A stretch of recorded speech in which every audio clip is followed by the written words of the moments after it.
আমরা সংসদে গিয়ে আমাদের পক্ষে কথা বলবো না, ইনশাআল্লাহ জনগণের পক্ষে কথা বলবো এবং আপনাদের অধিকার আদায় করে ছাড়ার চেষ্টা করব।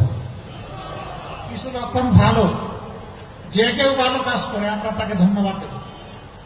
আমরা সবার আগে বলেছিলাম আমাদের এমপি মন্ত্রী কেউ হলে সরকারি প্লট নিবে না, বিনা ট্যাক্সের গাড়ি আমরা চড়ব না।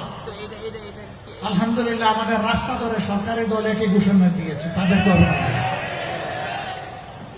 আমরা বলেছিলাম প্রবাসের রিমিটেন্স যোদ্ধারা মারা যাওয়ার পরে তাদের লাশ নিয়ে টানাটানি ঠেলাঠেলি হবে না, আমরা সম্মানের সাথে রাষ্ট্রীয় দায়িত্ব এবং খরচে আমাদের ঘাড়ের উপর তাদের পবিত্র লাশ বাংলাদেশে নিয়ে আসবে। বর্তমান সরকার একই ঘোষণা দিয়েছে, তাদেরকে অভিনন্দন। আমরা সরকারকে বলবো মানুষের সবচেয়ে বড় অধিকার ভোটের অধিকার, এটা হরণ করা হয়েছে, আগামীতে এটা যেন হরণ করা না হয়। তারা যদি এইটা হরণের পথ থেকে সরে আসেন আমরা তাদেরকে আরেকবার অভিনন্দন জানাব। হ্যাঁ, জনগণের ভোটে তারা যদি 100% ভোট পেয়ে নির্বাচিত হয়ে যান তখনও তাদেরকে আমরা অভিনন্দন জানাব।